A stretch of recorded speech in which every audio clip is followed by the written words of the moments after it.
Today I will be showcasing. Oh, yeah, you need to cut that out in the background. Alright, anyway, minus that interruption, welcome to my YouTube. Today I'm showcasing Dead by Daylight for anybody who is not quite sure how this game matches up to other games such as Friday the 13th, or, yeah, there's really no other game to match that. Between the two games, I can honestly say Friday the 13th is a lot of fun. I liked it very much. I still play it on a regular basis. Me and my crew play it. What I like about Friday the 13th is that you've got one killer, and then you've got 7 counselors, and completing a certain thing in the maps will summon Tommy Jarvis out of one of the first 2 people or so that die. If anybody is dead, it'll randomly choose one of them. It doesn't really matter which one, but if they do it early enough in the match, after 2 people die, one of those will come back as Tommy Jarvis. Now, in order to really appreciate Friday the 13th, you really should know the lore behind the game, not just, run in, grab this, whatever. And, you really shouldn't be a little bitch and try to quit the game when you're about to die. Just gonna throw that out there.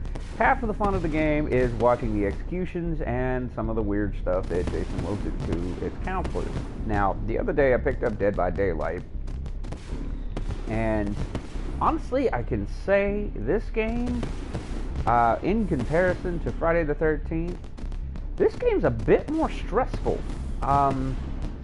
It's not as easy to heal yourself in this.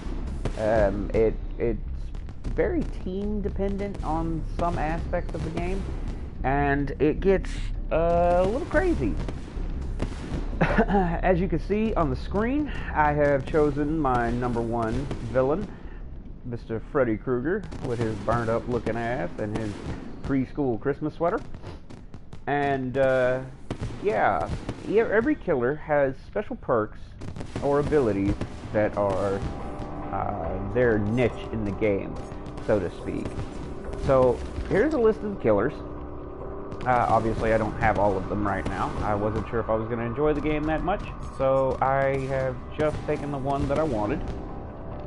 Every person in here has, all the DLCs anyway, come with 1 killer, 1 map, and 1 survivor. Now, in this, you see how they all have levels. The leveling system is independent, so it is not shared between anybody else. You use these things here, they're called blood points, which are used to level up your survivor / killer in a thing called a blood web. Now, the blood web is randomly generated, and as you fill a screen, it'll progress to the next level and generate another set. Some things are permanent perks, while other things are just add-ons and stuff that you use for like 1 or 2 matches, and then they're gone. As you progress through the game, you'll see stuff like Shrine. Shrine are like permanent perks, so to speak. They're teachable perks. Okay, see how this says Calm Spirit, teachable Jake Park perk. Unlocking this perk makes it available in the blood web of all survivors. Now, it says animals seem to trust you as they often stay calm in your presence, reducing chances of alerting woodland creatures by 80%. That doesn't sound like much, but when I was in a game the other day, these stupid crows just kept squawking at me every time I went by them, trying to give me away, and I'm like, really? Like, the environment is that much against me? So apparently there is a perk to help reduce that. Then you've got stuff like this. This is the Teachable Cannibal perk. The Cannibal, of course, being the code name for Leatherface, Texas Chainsaw Massacre. Trauma caused by your brutal attacks makes crying for help painfully difficult. Dying survivors' auras are not revealed to other survivors when they are standing outside of a 32-meter range. So, this, there's 2 ways to actually unlock this. If you do not have the Cannibal, do not be fooled to think that you have to buy all the DLCs to unlock all the special perks. You do not. You can actually get them out of the Shrine of Secrets, and the Shrine of Secrets refreshes in, a certain amount of time. In order to use these, you have to use iridescent shards. You get these based on the matches, and, you know, the playtime, the duration, whatnot, up to 10 per match. Now, each one of these special perks from the Shrine of Secrets is what you call a shared perk. Now, it will be used in some cases, like this one's all survivors, this one is all killers. Even though I may not have the Hag, the special ability, see, it said may also be unlocked in the blood web of the Hag from level 40 plus. As again, the blood web is random, so it's telling you that you have to be at least level 40 or higher for this to have a chance to appear in the blood web. Now, there are special abilities for each one. Let's see here. This one is one for survivors. You can see the prices of these things are a little high.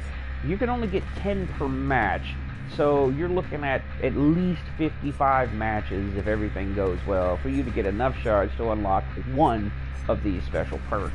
Now, the problem with the leveling system in this game that I find is that the blood points will carry over from person to person, or killer to person, or person to killer, whatever. But once you spend those blood points, they're on that character only. As you can see, my Freddy over here is level 3.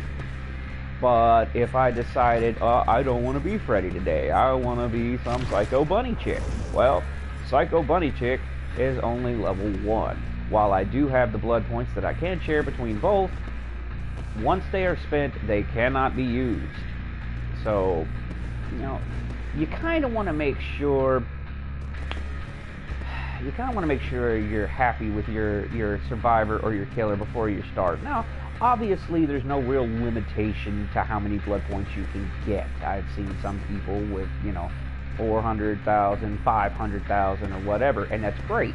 The thing that makes this different than Friday the 13th is when you're leveling up in Friday the 13th, you get your counselors, and then you get your Jasons.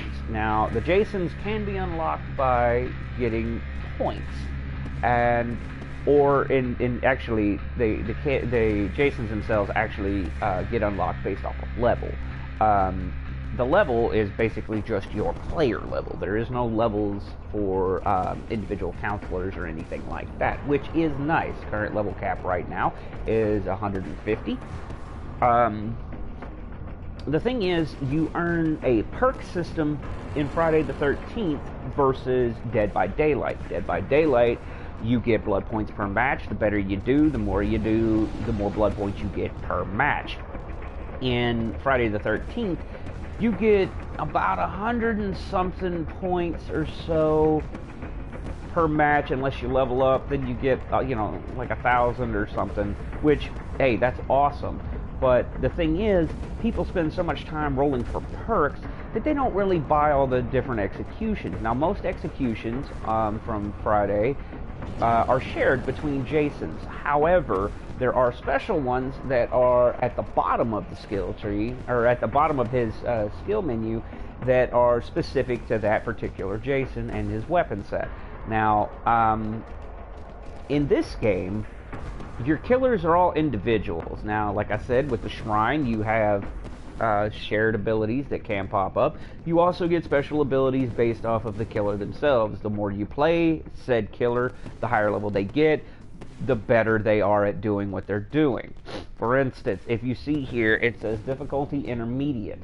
This is basically a standard type killer. Each killer has their own special abilities, and I will show you a little bit of gameplay here in a minute. But as you can read here, it says his personal perks are Fire Up, Remember Me, and Blood Warden. Improve his abilities over time and make him stronger as the trial reaches its climax. What it's basically telling you is that if you look at his abilities, he's got stuff like Dream Demon. This is his power. What it does is survivors who are awake do not see him. So you could be standing right in front of a player and they will not see you. They can walk right through you and they don't know you're there. They can hear a nice little throwback to the movies. You'll hear the little girls, you know, humming the nursery rhyme to pretty much give you an idea that he's around. but you won't know where until he pulls you into a dreamlike state.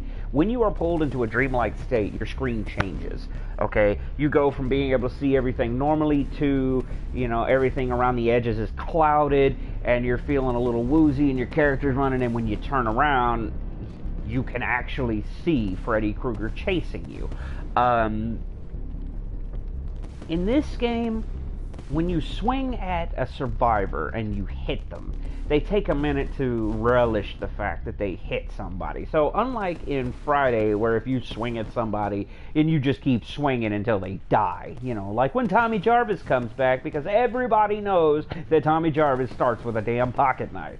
So honestly, I don't understand why you guys keep trying to grab him right away, but that's on you.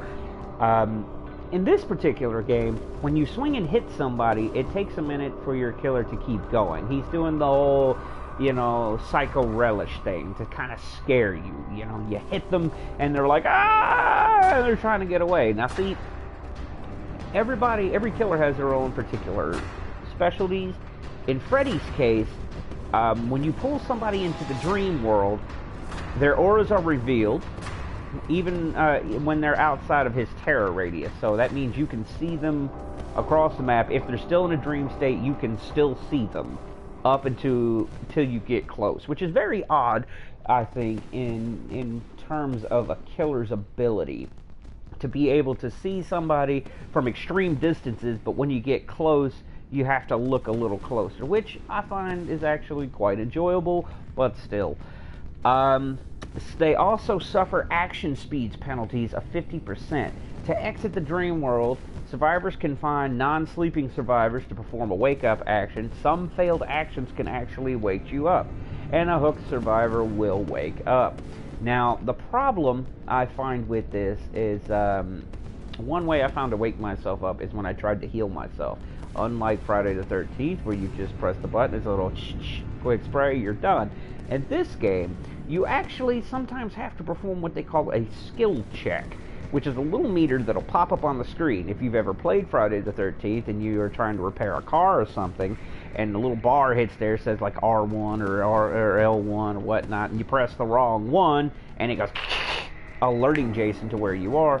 Same thing happens here.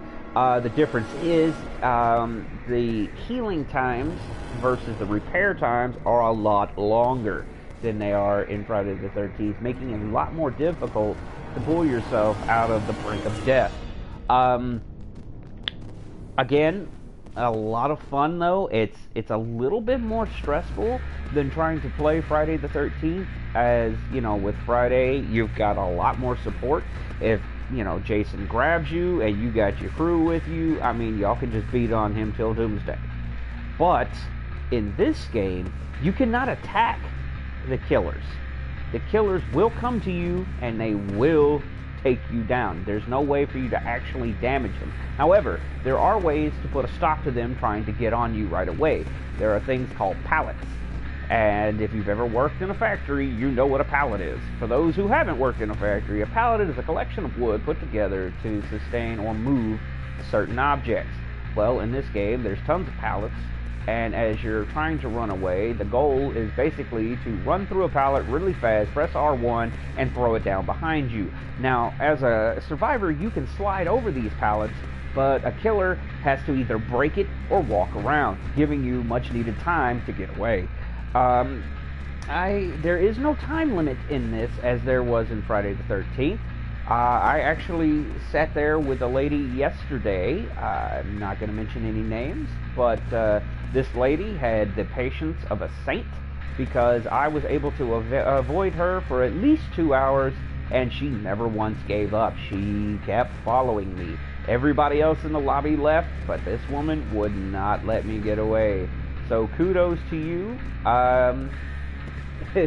You did a great job. I'm surprised you had the patience to wait me out. You really did well.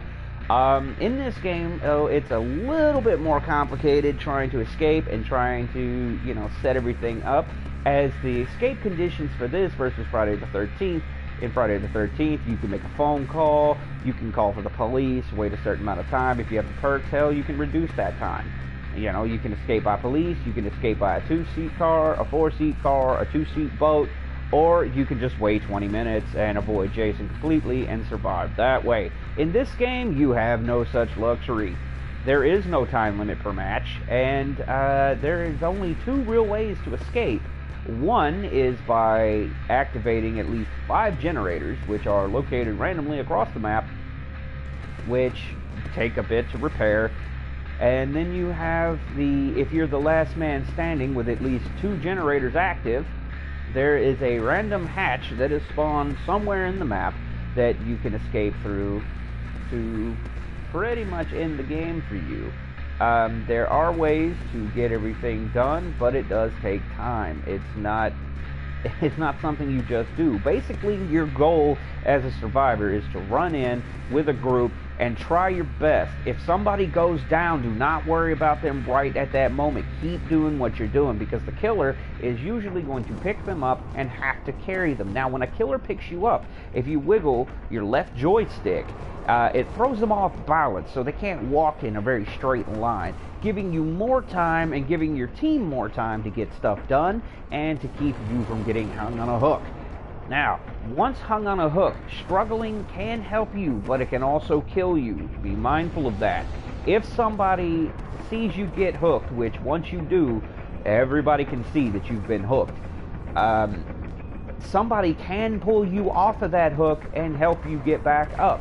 The problem is, once you have been hooked once, if you get hooked again, you are dead. There is no other way to get off of that. You are done. So, be mindful of that.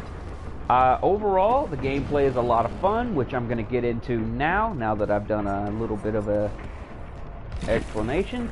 So what I'm going to do is I'm going to create a lobby, and the main menu, you have several. Actually, you know what? Let me show you. Well, I guess I can't. I guess they're already waiting for victims. Okay, so basically, in the game, you have several options. If you just want to play with friends, you have a survival mode, basically, which allows you and 3 other friends to be pitted against a random killer. So if you've got 4 friends or 3 friends and you guys all want to play together, y'all can do that. There is another one that allows you to make a map. Like, say you have 4 friends and you all want to play. You can all take turns deciding who's going to be a killer and who's not going to be a killer with another mode. Basically a private play mode. Then there's my favorite mode so far, the killer mode. In the killer mode, you basically choose your killer and you're playing against random people. Now, what happens is, once you ready up, see it at the bottom there, the match will start in less than a minute unless everybody readies up. Now, when you're on this screen, as the killer, you can see the people, but as the people, you cannot see your killer yet. So it's kind of a head game for you at first. There are a few little things that will tip you off to which killer you're having to deal with.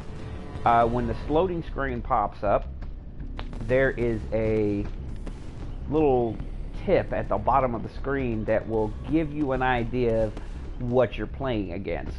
For instance, yesterday when I was playing as a survivor, I came across another Freddy Krueger.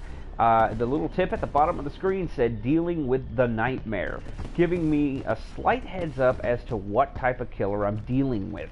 There are other ones, such as the Michael Myers one, they call the Shaper. They've got many names, they've got different names for each individual, so that it's kind of like their code name. Paying attention to your surroundings and the tips at the bottom of the screen is actually quite helpful. Alright, as soon as this man readies up, I'll show you some gameplay, and you can see what it's like to try and be a killer in Dead by Daylight.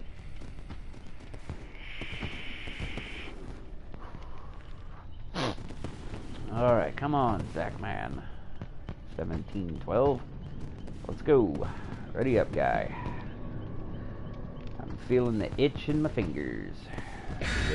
There we go. Okay, so this little side note, this little icon right here is an event they have going on. So if you happen to get this game later and don't see that, then You know, don't worry about it. It's just a current event. Now you see at the bottom here, it says loud noise events such as when a survivor misses a skill check will alert the killer to the survivor's location. This is very nice. Again, if you've ever played Friday the 13th and you tried, you know, when you're playing Jason and somebody's entering your shack, you get alerted. If somebody fails to start the repair the phone, you'll hear a doot doot doot like a dial tone. If you're trying to repair a battery or a generator, you'll get kind of a zapping noise. Now, this is good. Oh, and if you're, of course, trying to put gas in and you fail, then half of your team is looking at you like, damn it, and, of course, it'll sound like a splashing noise.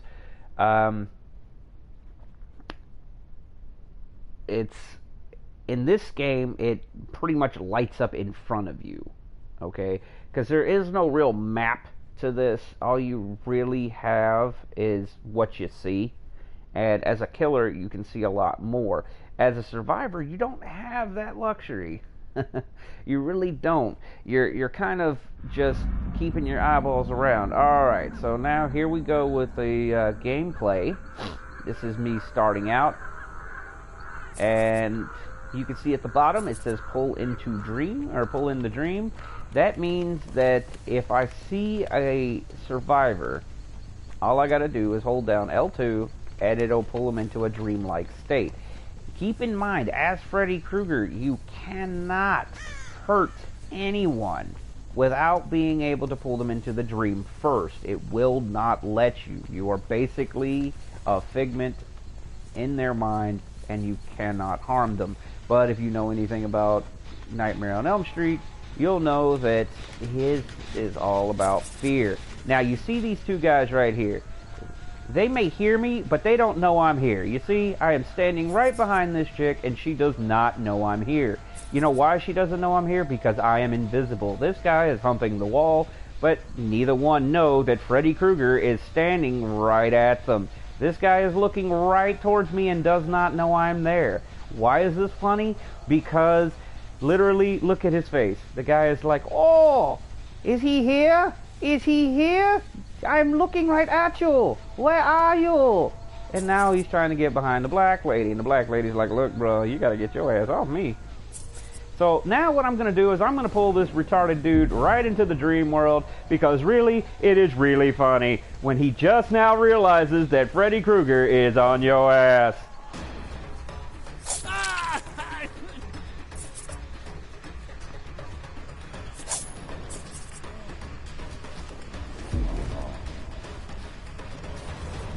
That's right. One down. Now, he's not dead.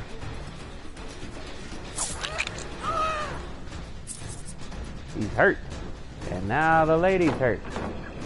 Oh, but you messed up, didn't you, lady? You messed up. Dun dun dun dun dun dun dun dun dun dun dun dun dun dun dun dun. Stab! Alright, now, since two people are laying on the ground, what you do is you press R1. Now, once you've picked somebody up, you see locations around the map that you can hang them on. You see the little red hooks? This is what you do. You pick them up. You see how I'm shifting back and forth? She is wiggling something fierce. We got a live one. So then you just hang her right here on this little hook, and you go back to doing what you were normally doing. Now, other people may try to save her or pick her up or whatnot, and that's fine. Even if they do, it's not going to go very well for them. Obviously, the people who have been hung here, they have their lower health bar. Now, see, she cannot see me anymore. In her eyes, she cannot see me. I am gone because she is now considered awake. I can't touch her. She can't see me. So, if anybody does come over here to try to save her, I can snatch them up. The problem, again, comes into, as Freddy Krueger, you cannot harm anybody unless they're in a dreamlike state. Like this guy, who just happened to walk right by me without realizing that, hey, guess what? Freddy's on your ass. Now, when you miss attacks, you'll notice that it's a little slower to recover. Now, this guy is trying to get away, obviously. And he failed.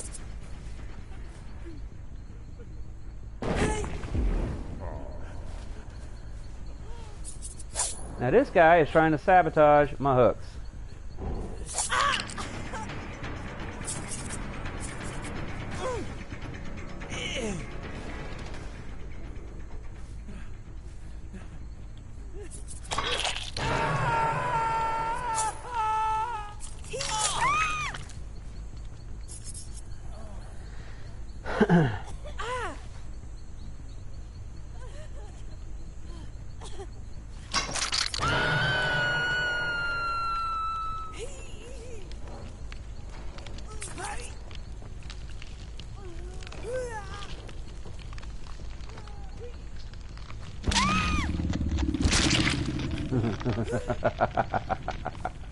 And now she's going to be slowly devoured by the entity.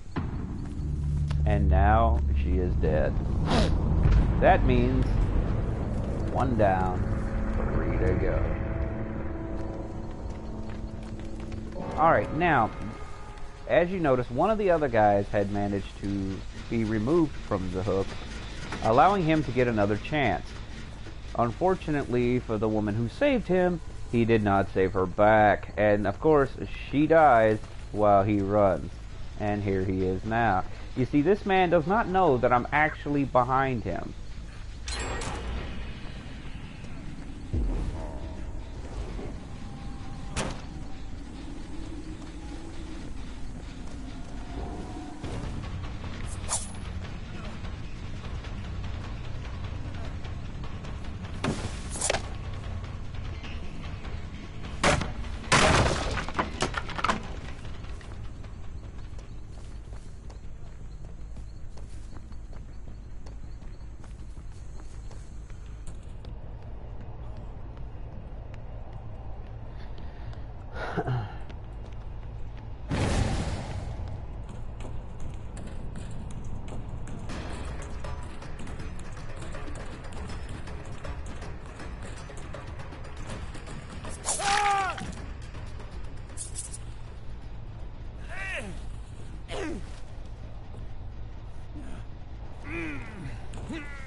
As you can see, once you get started on here, sometimes things get a little crazy.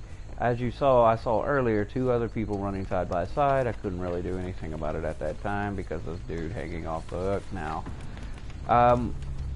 Sometimes it's a little hard to track people, as we don't get, you know, super special abilities, but again, they don't know I'm here. And you check at the bottom of the screen, you'll see a 3 right now next to the generator sound. Now see, that is the sound of somebody completing a generator.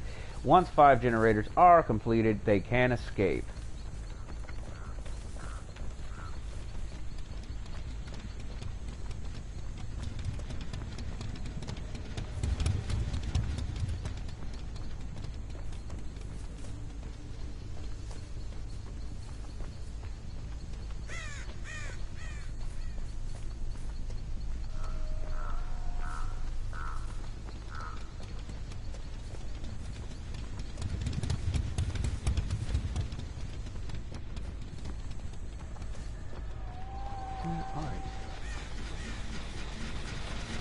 Here's a generator. Sometimes the best thing to do is check your generators and see which ones are not active, how many more you got. Unfortunately, there is a lot of dots. See? Now that person just finished that, which means that they are around here somewhere.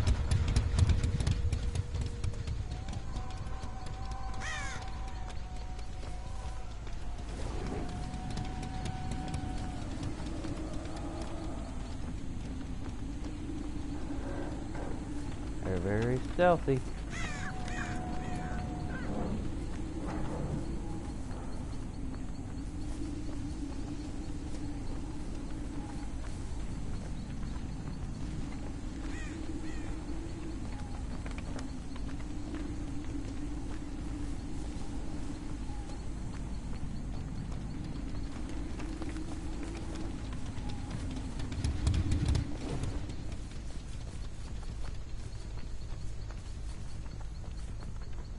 Okay, they need one more generator. Now, how did you start that?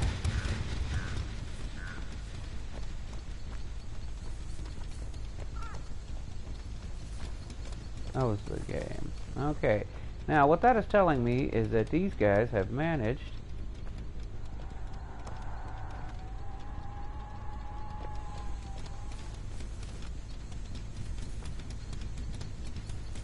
yes.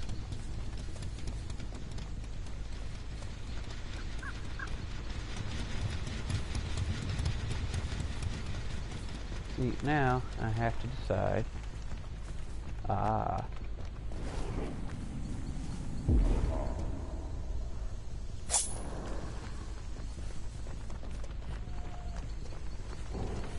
Welcome to my nightmare.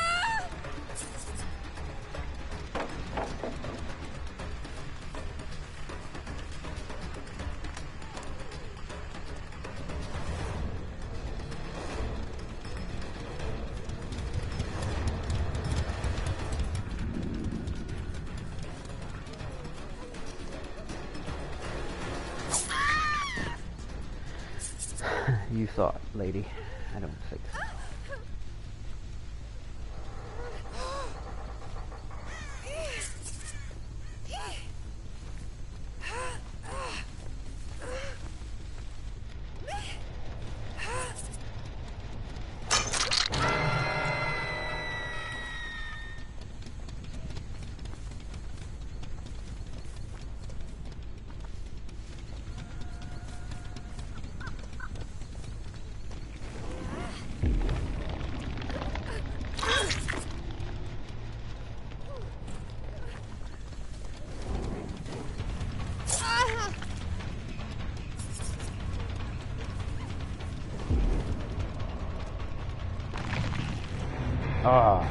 And they did manage to jump out this time. That is because, once again, there is some limitations to Freddy Krueger, but overall, that is how it's played. I hope you enjoyed the video of gameplay, as, again, I'll probably get roasted for being a crappy Freddy Krueger. Let me tell you something, I just got the game yesterday, so deal with it, okay? Okay.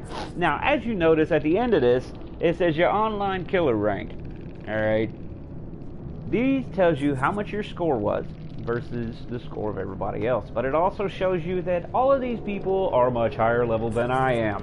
So, basically, at the end of this, the blood point matches that you get, the blood points that you get is actually based off of how you play the match. Such as, you know, how many times I've hooked somebody, how many times I've scared, hit, pulled people into the dreams. Everything you do gives you points.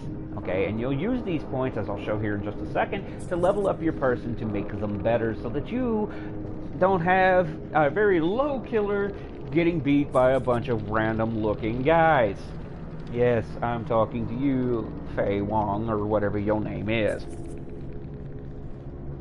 Now, as you can see, I've got 16,218 blood points with 87 iridescent shards. The iridescent shards I can't really do much with, but it also shows me my rank progression right here. Now, the rank progression is also based off of a type of a ladder system. The better you do, the higher up on that ladder system you become. 2 people did manage to escape, only because this chick, really, Bubble Gumpy, or whatever, was very good at hiding, so kudos to you. Again, there is some drawbacks. Some people think, well, Freddy Krueger's just really overpowered. Well, not necessarily. You see, it takes a minute to pull somebody into the dream world. Even though they can't see you, and as I showed at the beginning of this, I can stand there and pretty much, you know, do the Macarena right in front of this guy and he won't see me. Once you pull them into the dream world, though, it still takes at least 2 hits to drop them, unless they're already hurt.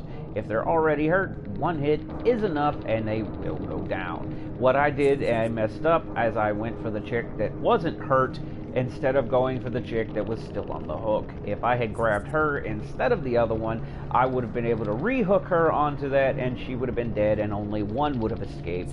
So that was my bad call in a close situation. So let me show you this real quick before this video ends. You press on circle to bring up your blood web tree, and you see here that each one costs a certain amount. Now these are offerings, dream add-ons, as these dream add-ons will of course help you out. You need to set your stuff up just the right way. Now sometimes some of these are just little add-ons to help you. Others are actual perks. I don't have any real perks in this tree right now, so this is just kind of weird crap that gets added. So let me just hold the button here real quick, and we're going to go ahead and learn these. I got Nancy's Sketch. Ooh, I got an uncommon dream add-on. That's nice. We got a red envelope. Now each one of these works differently. As you can see here, calls upon the entity to generate 1 lunar hook and 1 lunar hook generator. As a killer, if you hook a survivor on a lunar hook for the first time, you gain a burnt coin. Grants a bonus to blood points. As a survivor, complete a repair on a lunar generator for all survivors to gain a golden coin. Grants a bonus to blood points.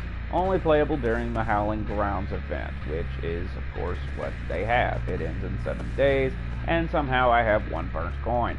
So, kudos to me. Here we have a sheep block, which I'm not really sure. It's a white and blue wooden block depicting 2 woolly lambs grazing and the letter S. Slightly reduces the dream transition. Time to fall asleep reduced by 0.5 seconds. This does, of course, mean that you will fall asleep much faster. So, as you level up the blood tree, you see, bam, now I am level 4. And it will generate a whole new mess of crap that I gotta try to get. So, it kind of just depends on what you need. You see here, I've got 2 sheep blocks.